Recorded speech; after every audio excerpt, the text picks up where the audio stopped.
Hello students. Chapter number 2 understanding secularisms, उसी में आज आगे पढ़ेंगे हम। What is Indian secularism? भारतीय धर्मनिरपेक्षता क्या है? ये क्वेश्चन आपकी नोटबुक में करना है। इसका आंसर मैं बता रही हूँ साथ के साथ। The Indian constitution mandates that the Indian state be secular. भारतीय संविधान में ये कहा गया है कि जो भारत है राज्य है वो धर्मनिरपेक्ष है। सेकुलर यानी धर्मनिरपेक्ष। According to the constitution only a secular state can realise its objective to ensure the following. संविधान ये बताता है कि किसी भी सेकुलर स्टेट को क्या ऑब्जेक्टिव्स होने चाहिए। फर्स्ट है that one religious community does not dominate others. एक धार्मिक समुदाय को दूसरे धार्मिक समुदाय पर दबदबा नहीं करना चाहिए, मतलब उनको उसके ऊपर पावर का यूज़ नहीं करना चाहिए। That some members do not dominate other member of the same religious community. एक ही धार्मिक समुदाय से संबंधित व्यक्तियों को, पावरफुल व्यक्तियों को दूसरे लोगों को नहीं दबाना चाहिए, मतलब उसी धर्म से संबंधित लोगों। That the state does not enforce any particular reason not take away the religious freedom of individuals. कोई भी राज्य के अपने पावर या शक्ति के बल पर किसी पर्टिकुलर रीजन्स को नहीं अपनाया, ना ही किसी व्यक्ति को धार्मिक स्वतंत्रता से बेदखल करें। The Indian state work in various ways to prevent the above domination. First, it use a strategy of distancing itself from the religion. अब भारतीय संविधान ने सेकुलरिज्म को बनाए रखने के लिए कुछ रूल्स फॉलो किए हैं। पहला ये कि राज्य ने अपने आप को धर्म से दूर रखा है। The Indian state is not ruled by religious group. भारतीय राज्य में किसी भी धार्मिक ग्रुप का दबदबा नहीं है, ना ही शासन किया जाता है। Not does it support any one religion, ना ही वो पर्टिकुलर किसी एक धर्म को सपोर्ट करते हैं। In India government space like law court. भारतीय में सरकारों के द्वारा, जैसे कि लॉ कोर्ट में, पुलिस स्टेशन में, गवर्नमेंट स्कूल में, officers are not supported to display or promote any one religion. यहाँ पे ये ध्यान रखा जाता है कि कोई भी कहीं भी सरकारी school, college, office, police station, law court में किसी तरह का धर्म से संबंधित कोई भी प्रदर्शन वगैरह ना हो। व्हाट इज़ सेकुलरिज्म में आपको ये बताना है बेटा, ये सारे पॉइंट्स बताने हैं। सेकुलर स्टेट, ये पहले तो ये बताना है कि इंडियन सेकुलर स्टेट है, और ये वाला ये पैराग्राफ लिखना है कि भाई इंडियन जो स्टेट है सेकुलर क्यों है, ये सारे। फिर है in a government school Seemapur student went celebrate a religious festival. Government school Seemapur में स्टूडेंट एक रिलीजियस फेस्टिवल को मनाना चाहते थे। Sir there is a big religious festival next month. इसमें एक स्टूडेंट बोल रही है कि सर अगले महीने एक धार्मिक फेस्टिवल, धार्मिक त्यौहार आ रहा है अगले महीने। We have never celebrated it in school, can we do it this year. क्योंकि हम स्कूल में कोई भी धार्मिक त्यौहार नहीं मनाते, क्या इस साल हमें ऐसा कर सकते हैं? I am afraid that is not possible Rekha. तो टीचर जवाब देता है कि ये नहीं पॉसिबल नहीं है। This is a government school, क्योंकि ये गवर्नमेंट स्कूल है। We can not give importance to any one religion. हम किसी पर्टिकुलर एक धर्म को इम्पोर्टेंस नहीं देते हैं। प्राइवेट स्कूल में do that, government school do not celebrate any religion festival in the school premise. Private school ऐसे कर सकते हैं, लेकिन गवर्नमेंट स्कूलों में ऐसा करने की परमिशन नहीं है। Most religious festival are public holiday. अधिकतर जो रिलीजियस फेस्टिवल होते हैं उसमें पब्लिक हॉलीडे होते हैं। So that we can celebrate these at home. तो हम इसको घर पर ही सेलिब्रेट कर सकते हैं। फिर दूसरा स्टूडेंट कह रहा है I never thought of this way, कि मैंने कभी ऐसा नहीं सोचा था। I guess we can always celebrate it outside school. मेरा अनुमान है कि हम इस त्यौहार को स्कूल से बाहर सेलिब्रेट कर सकते हैं। Anyway we are planning to celebrate in our locality. फिर स्टूडेंट जवाब दे रही है कि ठीक है, हम इसको सेलिब्रेशन हमारे मोहल्ले में भी कर सकते हैं। In the about story board, ये जो स्टोरी आपने देखी उसमें बताया गया the celebration of the religious festival with in the school would have been a violations of the government policy of treating all religious equality. अगर टीचर वहाँ religious festival को करने की परमिशन दे देते तो ये सरकार की नीतियों के खिलाफ होता है, क्योंकि सरकार सभी धर्मों को इक्वल मानती है। Government school can not promote any one religion either in the morning prayer और through religious celebration. Government school particular किसी धर्म की प्रार्थनाओं को या धार्मिक सेलिब्रेशंस को प्रमोट या परमिशन नहीं देती है। This rule does not apply to private school, जबकि ये रूल प्राइवेट स्कूलों के लिए नहीं है। The second way in which Indian secularism work to prevent the above domination in two strategy of non interference. दूसरा तरीका ये है भारतीय सेकुलरिज्म का कि वो हस्तक्षेप की नीति अपनाएगा, यानी किसी धर्म के मामलों में हस्तक्षेप नहीं करेगा। This mean that in order to respect the sentiments of all religion, इसका मतलब है सभी धार्मिक भावनाओं को ध्यान रखते हुए all religious and not interfere with religious practice, किसी भी धार्मिक मामलों में इंटरफेयर नहीं करेगा, लेकिन इस भावना को ध्यान रखते हुए कुछ हद तक किसी मैटर पे इंटरफेयर कर सकता है, ये ध्यान रखना है। इसमें थोड़ा कन्फ्यूजन नहीं होना है, आपको ये ध्यान रखना है। The state make certain expectation, कुछ विशेष मामलों में छोड़कर राज्य मतलब कुछ विशेष मामलों में राज्य धार्मिक समुदायों में हस्तक्षेप कर सकता है फॉर पर्टिकुलर रिलीजियस कम्युनिटी। जैसे छूआछूत वाला मैटर है, अगर इसमें गवर्नमेंट हेल्प नहीं करेगी या इंटरफेयर नहीं करेगा तो ये एक बुरी प्रथा बन जाएगी। A group of friends who have recently bought scooter are meeting to go for a ride together। एक जो बॉयज़ का ग्रुप है, उन्होंने तीनों ने स्कूटर लाया है और वो राइड करने जा रहे हैं। Hey, I am hope you have a helmet. You know the law in Delhi required that you wear one. Why are not you wearing a helmet? Do you want to be fined? एक लड़का कह रहा है दूसरे को कि मैं जानता हूँ तुम्हारे पास हेलमेट है और तुम जानते हो कि दिल्ली में हेलमेट पहनना कंपलसरी है, तो फिर तुम हेलमेट क्यों नहीं पहन रहे हो? क्या तुम जुर्माना देना चाहते हो? Don't very, I will not be fine. तो दूसरा जो ये सरदार जी बने हुए वो कह रहे हैं कि तुम चिंता मत करो, मुझे फ़ाइन नहीं देना पड़ेगा। Hey Paramjit, why want you be fine, कि वो कह रहे हैं कि तुमको फ़ाइन क्यों नहीं देना पड़ेगा। उन्होंने कहा कि मैं सिख हूँ, for Sikh wearing a pagdi in is very important part of religion, क्योंकि पगड़ी पहनना हमारे धर्म का एक इम्पॉर्टेंट पार्ट है। The government can not force me to wear a helmet, तो गवर्नमेंट हम मुझे हेलमेट पहनने के लिए फोर्स नहीं कर सकती है। In the about story board Paramjit the Sikh youth does not have to wear a helmet, तो परमजीत जो सिख युवा है वो हेलमेट नहीं पहनता। दिस इज़ बिकॉज, ये क्यों है कि the Indian state recognise wearing a pagdi turban is central to a Sikh religious practice, क्योंकि पगड़ी पहनना सिख लोगों का एक प्रमुख प्रथा है और इसमें गवर्नमेंट इंटरफेयर नहीं कर सकती। In order not to interfere with this allow an expression in this law, कुछ मामलों, मैंने कहा ना कुछ मामलों में ही हस्तक्षेप कर सकती है, बाकी गवर्नमेंट सबको छूट देती है। लेकिन वहाँ जब किसी देश की एकता का संबंध हो, देश में कोई प्रॉब्लम हो, कोई हिंसात्मक घटना हो जाती है, तब गवर्नमेंट धार्मिक मामलों में इंटरफेयर करती है। द थर्ड वे, तीसरा तरीका ये है in which Indian secularism work to prevent the domination listed earlier is through a strategy of intervention. तीसरा तरीका है कि पहले तो मैंने बोला है कि हस्तक्षेप, लेकिन इसमें कुछ मैटर ऐसे हैं जिसमें गवर्नमेंट इंटरफेयर कर सकती है। You read earlier in this chapter about untouchability, आपने पहले अनटचेबिलिटी के बारे में पढ़ा।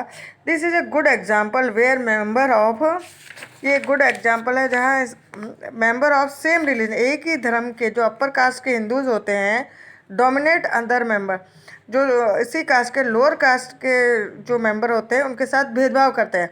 With in order to prevent this religious based exclusion and discriminations of lower caste, the Indian constitutions bans untouchability। इसीलिए धर्म के आधार पर जो डिस्क्रिमिनेशन भेदभाव किया जाता है लोअर कास्ट के लोगों के साथ, तो भारतीय संविधान ने अनटचबिलिटीज़ पर बैन लगाया है। In this instance the government intervening in religion in order to end a social practice, government इस बुरी प्रथा के कारण इस पर इंटरफेयर करती है और इस पर बैन लगाती है। That in believe discriminate exclude की कि लोअर कास्ट के साथ किसी तरह का कोई भेदभाव नहीं किया जाना चाहिए, क्योंकि उनको भी एक फंडामेंटल राइट दिए गए संविधान के द्वारा। That violate the fundamental right to lower caste who are citizen of this country, जो इस देश के नागरिक है। Similarly no ensure that law relating to equal inheritance rights are respected. इसके अलावा जो दूसरे धर्म के उत्तराधिकार के मामलों में जब सम्मान की बात आती है, तब वहाँ भी गवर्नमेंट इंटरफेयर कर सकती है। State may have to intervene in the religious based personal law of communities. The interventions of the state can also be in the form of support. कई बार राज्य के द्वारा धर्म के मामले हस्तक्षेप करना एक सहायता के रूप में देखा जाता है। The Indian constitution grant the right to religious communities to set up their own school and colleges. भारतीय संविधान कुछ धार्मिक समुदायों को अपने स्कूल और कॉलेज स्थापित करने की आज्ञा देता है। It also give them financial aid on a non preferential basis. कई बार सरकार के द्वारा वित्तीय सहायता भी दी जाती है इनको। In what ways Indian secularism different from that of the other democratic countries. ये क्वेश्चन है, ये भी आपको नोट डाउन करना है कि भारतीय संविधान दूसरे देशों के लोकतांत्रिक कंट्रीज हैं उनसे सेकुलरिज्म के आधार पर कैसे डिफरेंट है। मतलब वाई इंडियन भारतीय धर्मनिरपेक्षता दूसरे डेमोक्रेटिक कंट्रीज की सेकुलरिज्म से किस तरह डिफरेंट है। Some of the above objective are similar to that have been included in constitution of secularism democratic country in other part of world। कुछ चीज़ें हमने सेम देखी कि सेकुलरिज्म के आधार पर सभी डेमोक्रेटिक कंट्रीज में कुछ रूल सेम से। For example first amendment of the US constitution. US constitution में जब फर्स्ट अमेंडमेंट हुआ, prohibits the legislature from making law. उसमें एक विधायिका को इस बात पर रोका गया कानून बनाने के लिए respecting and establish of religion, किसी पर्टिकुलर धर्म को एस्टेब्लिश करने के लिए, और prohibit the free exercise of religion, और किसी धार्मिक स्वतंत्रता धर्म को स्वतंत्रता देने के लिए। Free exercise of religion. What is meant by the word establishment is that the legislature can not declare any religion of the officials religion. मतलब इसका मतलब क्या है कि एस्टेब्लिशमेंट कि लेजिस्लेचर, जो ये यूएस की बात कर रहे हैं, क्यों डिक्लेयर नहीं कर सकता है किसी रिलीजन्स को official religion. Nor can they give preference to one, ना ही किसी पर्टिकुलर एक धर्म को इम्पोर्टेंस दे सकता है। In the USA the separation between state and religion. USA में स्टेट और रिलीजन को बिल्कुल सेपरेट रखा गया है। Separation between state and religion means the neither the state nor religion can interfere in the affair of one another. दोनों ही, ना state ना रिलीजन, दोनों ही एक दूसरे के मैटर पर किसी तरह का हस्तक्षेप नहीं करेंगे। There is one significant way in which Indian secularism differ from the dominate understanding of secularism as the practise in the United state of America. यही एक महत्वपूर्ण कारण है क्योंकि भारत में धर्म और राज्य को सेपरेट नहीं रखा गया। कुछ विशेष मामलों में, धार्मिक मामलों में राज्य हस्तक्षेप कर सकता है जब देश की सुरक्षा का सवाल हो, किसी समुदाय के हितों का सवाल हो तब। इस क्वेश्चन का आंसर आप ये वाला जो मैंने अंडरलाइन कर रखा है आप ये लिखेंगे। This is because unlike the strict separation between religion and the state in American secularism, in Indian secularism the state intervene in religious affairs. भारतीय संविधान में जो धर्म और स्टेट एक दूसरे के मैटर पे इंटरफेयर कर सकता है, जबकि अमेरिका के जो संविधान है उसमें स्टेट और रिलीजन एक दूसरे के मैटर में हस्तक्षेप नहीं कर सकते हैं।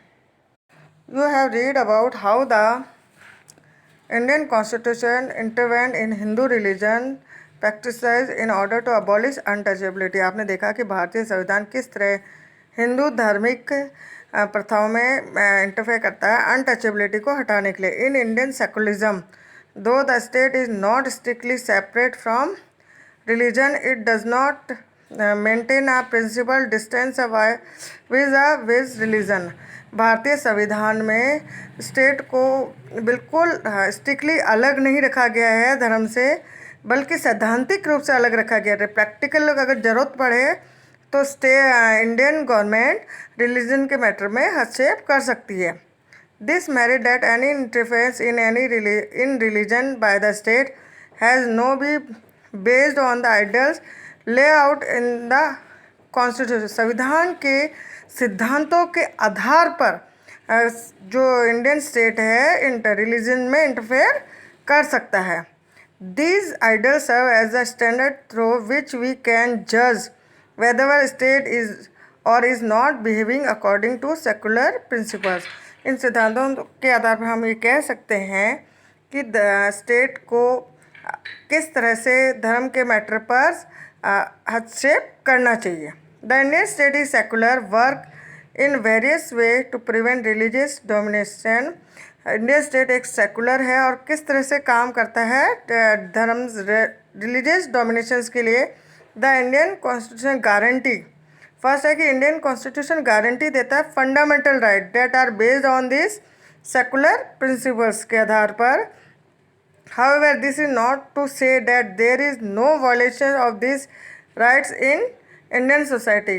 और ये भी ध्यान रखा जाता है कि इस राइट्स में किसी तरह का हिंसात्मक घटना ना हो। अगर ऐसा होता है तो कोर्ट के द्वारा इसका सॉल्यूशन किया जाता है। Indeed, it is precisely because such violation happen frequently that we need a constitutional mechanism to prevent them happening। और संविधान में इन सब चीज़ों का प्रावधान किया गया। अगर किसी तरह की वायलेशन होता है, किसी का फंडामेंटल राइट्स को तोड़ा जाता है, तो किस तरह उसको दूर किया जाए। The knowledge that such rights exist make us sensitive to their violations and enables to take action when this violation take place. और इस राइट्स की नॉलेज के आधार पर, जैसे हमारे फंडामेंटल राइट्स में ये बताया गया है कि कोई भी व्यक्ति किसी धर्म को अपना सकता है, लेकिन अगर उससे देश की एकता को किसी तरह की हानि पहुंचती है, किसी भी वायलेशन मैटर होता है, तब इंडियन गवर्नमेंट इसमें इंटरफेयर कर सकती है। ये सब कहाँ लिखा गया? हमारे संविधान में।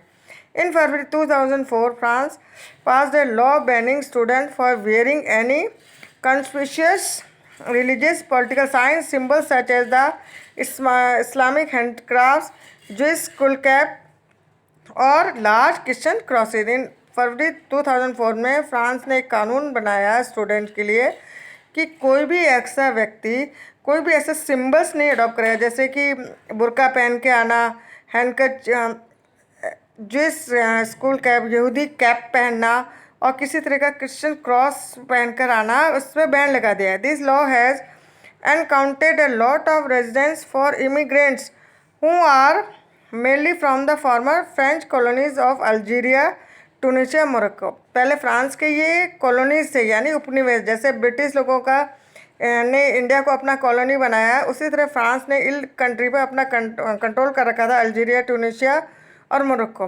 तो इन कंट्री से बहुत से लोग फ्रांस आके रहने लगे, तो उन्होंने उनका ये धार्मिक school cap, juice hand cap, इनका जो धर्म से संबंधित चीज़ों का यूज़ करते थे, उन्होंने इसका विरोध किया। इन दी 1960 France had face A shortage of worker. 1960 में जब फ्रांस में मजदूरों की कमी हो गई, therefore they had provide visas for their immigrants. तो उस समय इन लोगों को, जो अल्जीरिया, टूनिशिया, मोरक्को को इनको से आए थे, इन लोगों को वीज़ा दिया गया फ्रांस में आने के लिए, work in the country. The daughter of this immigrant, तो जो इन अप्रवासी लोगों की जो बेटियां थी, often wear hand curls while, जो बुर्का वगैरह पहनती थी, टू अटेंडिंग स्कूल में आने के समय। However with the passing of this new law, जब ये न्यू कानून बना, they have been expelled from their school for wearing hand scarfs.